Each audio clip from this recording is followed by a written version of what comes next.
분노 조절 장애라고 일상용어로 우리가 쓰는 거는 잘 보면 장애가 아니에요. 그러니까 장애는 내가 조절이 안 돼야 장애인 거잖아요. 운전을 하다가 앞차랑 시비가 붙어서 내렸는데 마동석이 내렸다. 그럼 분노가 쏙 들어가죠. 그렇죠. 조절이 바로. 그건 장애가 아니죠. 그러니까 마동석을 보고도 달려들어야 장애인 거죠. 조절이 안 되는. 정남규 같은 경우에도 무슨 말을 했냐면 야누스의 두 얼굴, 내 안에 또 다른 나가 있다.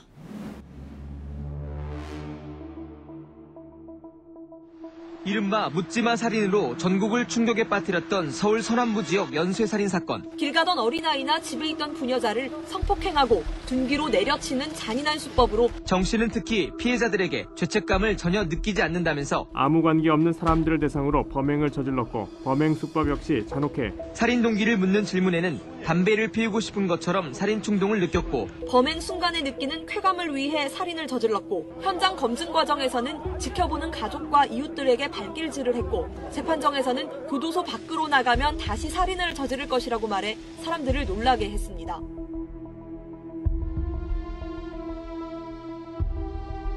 이게 그 정남규가 쓴 편지거든요. 네. 거기 보면 뭐 부유층에 대한 반감 뭐 이런 얘기가 나오는데 사실은 정남규의 범행은 부자나 이것과는 굉장히 관련이 없거든요. 그러니까 정남규의 피해자들은 대부분 어린아이나 여자나 우유 배달하시는 그러니까 혼자 이렇게 계시는 분들. 사실 이거는 본인의 범행에 어떤 명분이 있는 것처럼 보이게 하기 위한. 여기 보면 95년도에 치료 가면서 살인 충동을 느낀다고 분명히 말했는데 안 받아들여졌다.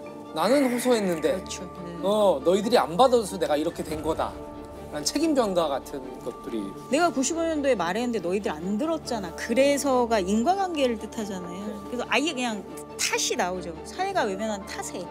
거기 이제 마지막 그 표현을 보시면 불만을 얘기했습니다. 이렇게 나오죠. 연쇄살인범이 법원의 어떤 그 판결을 기다리면서 불만을 얘기했다라는 게 사실 저희가 생각하기 되게 힘들잖아요. 근데 이런 단어 선택을 봐도 반성이나 이런 건 전혀 없고 정말 불만인 거예요. 나를 도와주지 않아서. 그러니까 너희들 탓인 거예요. 이 사회 탓. 이렇게 주장하는 거죠. 근데 여기도 보면은 저와 피해자는 세상에서 비극적으로 희생양이 된 셈이죠라는 표현이 나오거든요. 그러니까 이걸 보면 그러니까 기자한테 자기를 포장하고자 하는 글에 이게 들어가 있다는 거는 정말 그러니까 사이코패스가 이 사람이 맞아요. 아니면 뭐 공감이 안 되는 거잖아요. 맞아요. 유영철과 면담을 하신 분의 얘기를 들었는데 구치소에서 창살 뒤에서 이렇게 면담을 할 거 아니에요. 그러면 몇 분 얘기를 하고 있는데 갑자기 여기를 팍 치더래요. 그러면 놀랄 거 아니에요, 상대방. 근데 그 놀라는 걸 보면서 쾌감을 느낀다고. 게임을 즐기는 유영철이 그 통제하고 싶어하는 유영철이 그 체포됐을 때 그 영상이 있거든요. 근데 유영철이 뭐라고 그러냐면 이 사건을 계기로 여자들은 몸을 함부로 굴리지 말고 부유층은 각성하라라고 얘기를 했어요. 뭐 몸을 놀리거나 하는 일이 없었으면 하고 부유층들도 좀 각성했으면 합니다. 가진 자들에 대한 반감이 범행의 한 이유였다는 얘기입니다. 사이코패스 특성 중에 하나가 웅대한 자기상이라고 하거든요. 자기 자신을 굉장히 그래서 이 일을 계기로라는 표현을 쓸 때는 본인의 사건이 뭔가 사회에 마치 무슨 메시지를 가지려고 준 것과 같게 쓸 수 없는 표현이죠, 본인이. 앞에 카메라들은 본인이 사실 벌레만도 못한 짓을 했기 때문에 잡혀서 와 있는 건데 거기에 마치 자기가 훈계를 하듯이 피해자한테 본인의 범죄의 책임을 전가하는 거죠. 마치 부유층이나 여성들이 뭘 잘못해서 자기가 그걸 응징한 것처럼. 그러니까 그런 걸로 또 이제 본인의 어떤 권력, 통제, 지배 이런 거를 좀 과시하려고 하는데 그래서 권희룡 프로파일러님 처음에 면담할 때도 유영철이 뭐라고 그랬냐면 외국에 체이스라는 연쇄살인범이 있어요. 근데 권희룡 프로파일러님한테 체이스가 누군지 아냐고 물어봤대요. 그러니까 체이스는 정신질환이 있는 범죄자예요. 근데 이제 그걸 얘기를 하면서 나는 체이스 같은 사람이 아니다. 나는 정신질환이 있는 사람이 아니라고 얘기를 하거든요. 사실은 뭐 지하철, 뭐 KTX 곳곳에서 이렇게 화나는 사람들 굉장히 많이 보이잖아요. 그러니까 이게 한국이 분노 사회가 된 것처럼, 그러니까 우리가 흔히 분노 조절 장애라고 얘기하는데 거의 일상어처럼 쓰이잖아요. 저 사람 분노 조절 장애 있다. 뭐 운전할 때도. 근데 이제 범죄 사건들도 보면 이렇게 범죄자들 정신 감정했을 때 충동 조절에 문제가 있다.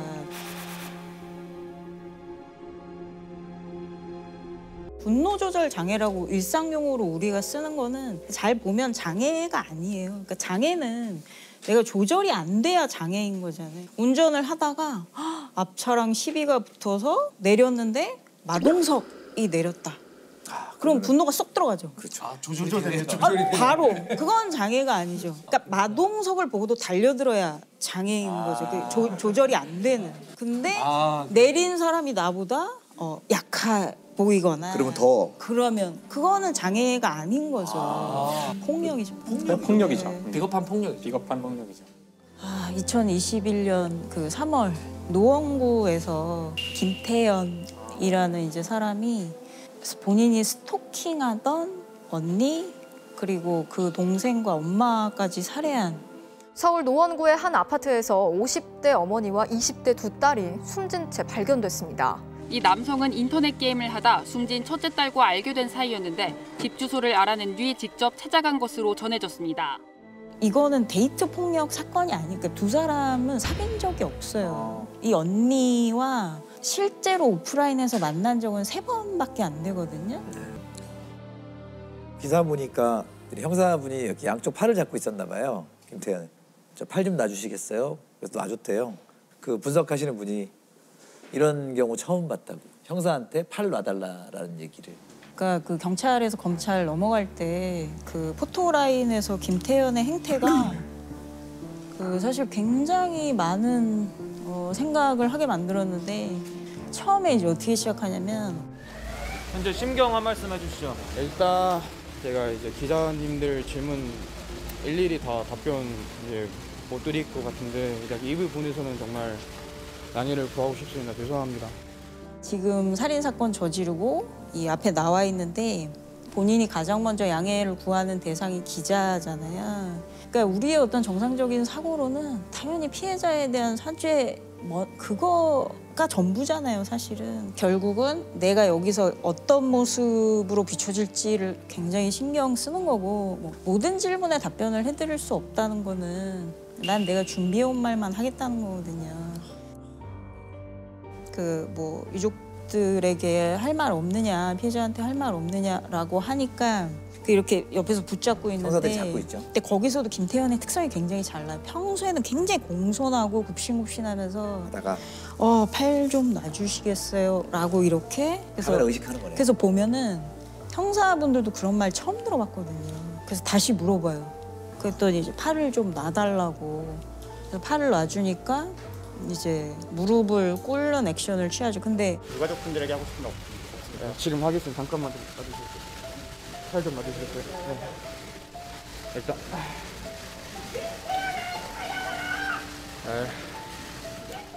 자기가 지금 숨을 쉬고 있다는 게 이해가 안 된다고 얘기를 해요. 자기가 그 얘기를 하면서 자기가 고개를 절레절레 젓거든요. 숨을 쉬고 있는 것도 정말 죄책감이 많이 듭니다. 진짜 살아있다는 것도 정말 제 자신이 뻔뻔하게 이제 생각이 들고.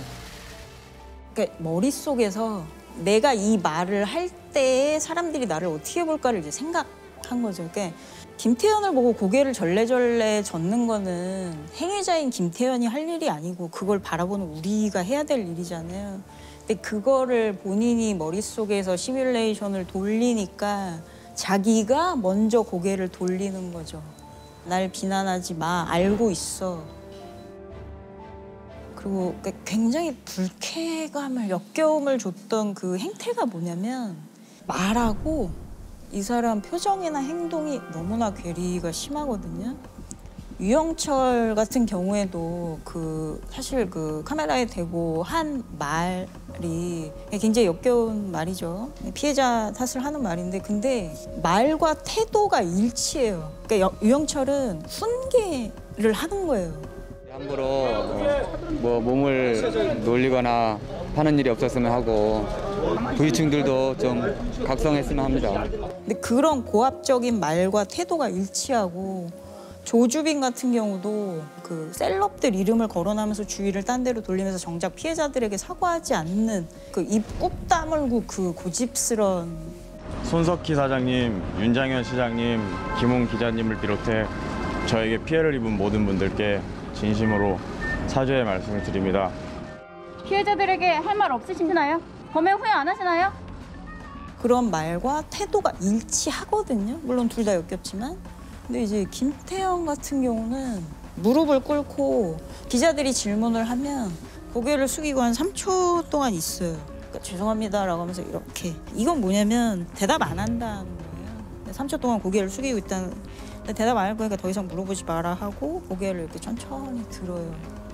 사죄의 말씀을 드리고 싶습니다. 정말 죄송합니다. 근데 왜 죽였습니까? 근데 왜 죽였나요? 죄송합니다. 피해 여성분 스토킹한 혐의 인정하시나요? 죄송합니다.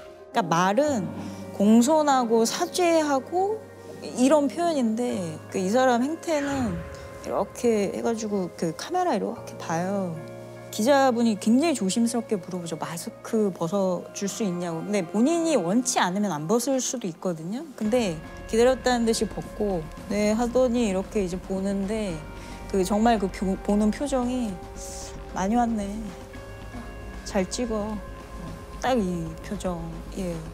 마스크 한번 벗어주실 생각 있나요?